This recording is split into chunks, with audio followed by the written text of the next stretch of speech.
Oi, gente! Pois é, eu sei que meus temas aqui são controversos, apesar de às vezes eles não precisarem ser. Mas alguns deles trazem novidades muito loucas, isso desperta dúvidas, às vezes muito boas. Por isso hoje eu peguei algumas para aprofundar um tico mais.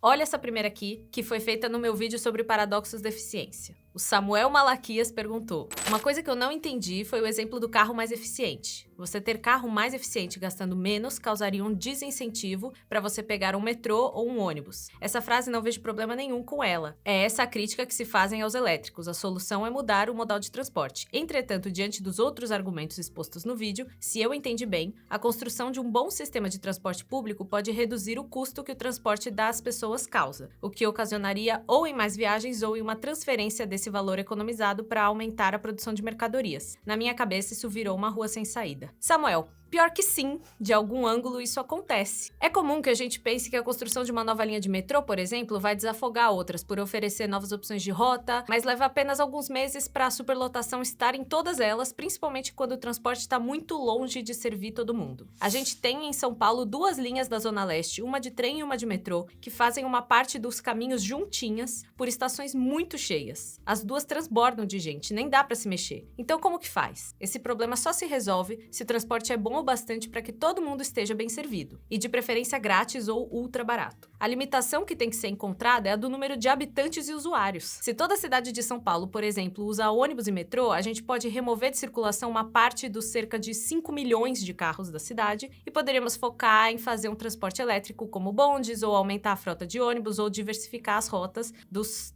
13 mil ônibus que transportam mais de 2 milhões de passageiros por dia. Mas o que temos visto além do aumento dos preços das passagens é a diminuição das frotas de ônibus na cidade. Já a parte da sua pergunta sobre o capital ser economizado para outras atividades, nesse sistema sempre vai acontecer. Nesse caso, uma redução drástica, por exemplo, da indústria automobilística pode significar que materiais como minérios, borrachas, combustíveis teriam uma queda significativa de preço no mercado global. Por isso que para a crise climática, se a gente não fala de ter uma economia bem planificada, a gente perde a mão com essas tecnosoluções. Em resumo, não tem muito milagre não, vai ser caro, vai custar em materiais também, a gente vai ver esse paradoxo, mas dá para encontrar os limites se a coisa toda for operada por outra lógica. Eu tendo a pensar que a demanda por transporte também deve cair com um dedo urbanístico resolvendo questões graves de moradia, mas não quero entrar nesse assunto hoje, perdão. Outra pergunta nesse mesmo vídeo, os Nosvarts perguntou: Sério? Eu tinha fé na fusão nuclear, cara, não seria tipo energia infinita? Olha, eu nem tinha falado nesse assunto, hein? Mas não é infinita, promete ser abundante. Pessoalmente eu acho muito interessante, pode resolver vários problemas se ela acontecer. Só que a gente precisa ter em perspectiva que os projetos de fusão nuclear estão recebendo investimentos do norte global, são blocos dos Estados Unidos, Europa, Japão e Coreia, Índia e China, lugares já bem industrializados ou pós-industrializados. São lugares que já não sofrem com carência de energia, que são muito abastecidos por energia fóssil. E a fusão poderia facilitar muito bem uma transição bem interessante ali. Acontece que a pressão nesses investimentos vem de setores que já estão pressionando as fontes energéticas atuais. Então, mais uma vez, estamos falando de ampliar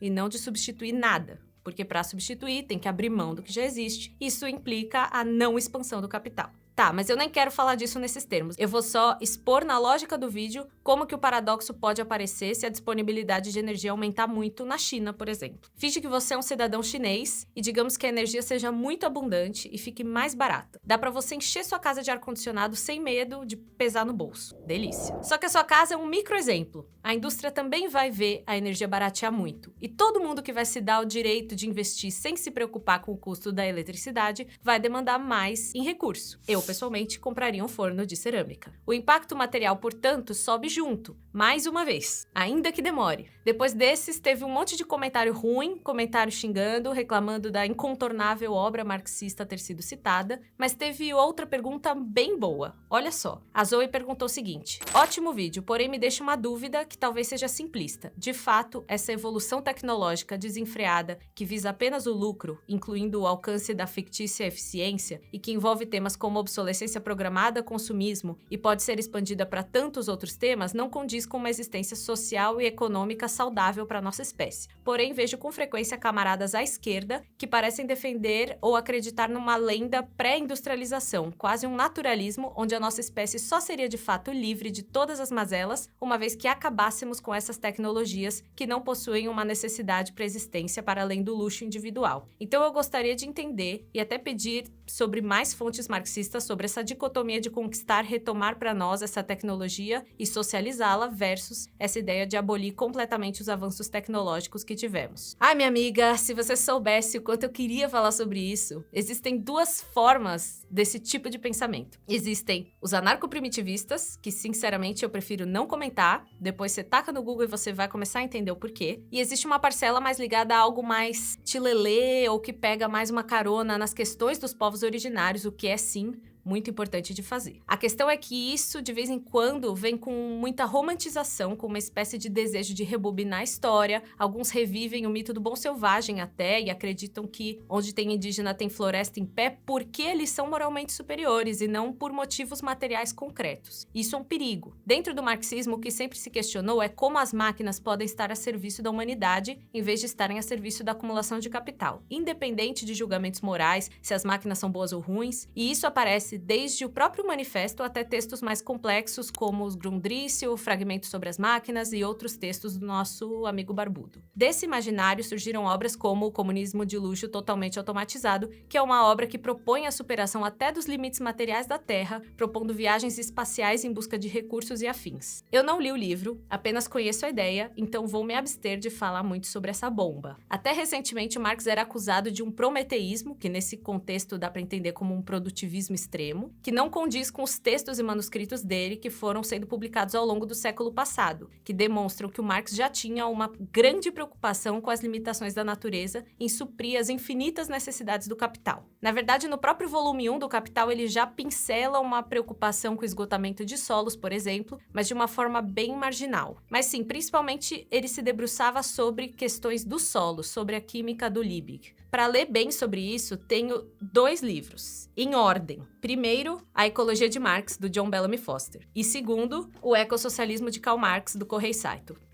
Esses 2 livros entram nesses assuntos de forma detalhada, sendo o do Kohei Saito mais aprofundado e mais recente, mas o do Bellamy Foster sendo muito relevante. O livro do Sabarreto que eu citei no outro vídeo também é ótimo. Nenhum desses livros eu indico para quem não tem nada de conhecimento da crítica da economia política do Marx, ok? Alguma base eu considero importante ter. Agora, voltando à pergunta, como a gente desenha uma linha? Qual padrão de vida deve ser almejado dentro do marxismo? Entendendo o potencial libertador da tecnologia e o seu custo, para onde que a gente vai? Porque isso, o que tem que nos informar é a materialidade do agora. Não é um rechaço burro ou um apoio acrítico a qualquer avanço tecnológico, mas as perguntas do porquê e para quê. Inclusive porque o padrão de vida médio de uma pessoa num país quente não vai ter o mesmo impacto em recursos de um nórdico, que precisa de cuidado térmico, calefação, estufas para a produção de alimentos, entre outras coisas. No país como o Brasil, com solos tropicais, sol o ano todo, abundância de terra e água, a situação é outra. E não tem resposta certa que não exija que a gente dê uma explorada criativa nas alternativas que existem. E existem muito mais do que a gente costuma conceber. E sim, muitas delas vêm de olhar para sociedades que coexistem por aqui, como comunidades tradicionais, práticas que ampliem os horizontes criativos para a produção de inúmeras coisas. Outra coisa, na época do Marx, não existia ecologia como termo dominante para falar desse assunto. Então ele falava sobre metabolismo, que é um termo que você vai se deparar tanto nos autores que se debruçaram sobre a ecologia marxista, quanto se você for pesquisar sobre metabolismo social, entendendo quanto impacto material existe nas diferentes sociedades e como isso se relaciona à automação e trabalho humano. Eu ainda quero entrar nesse assunto melhor mais pra frente. Eu vou parar por aqui. O que teve de gente me acusando de querer voltar ao passado e voltar à Idade da Pedra naquele vídeo não foi brincadeira. O povo na internet é um pouco alérgico à nuance, infelizmente. Mas eu espero ter respondido ao menos satisfatoriamente. E mandem mais perguntas, porque eu sempre tenho umas muito babadeiras e eu adoro. Beijinhos, considerem apoiar no meu Apoia-se.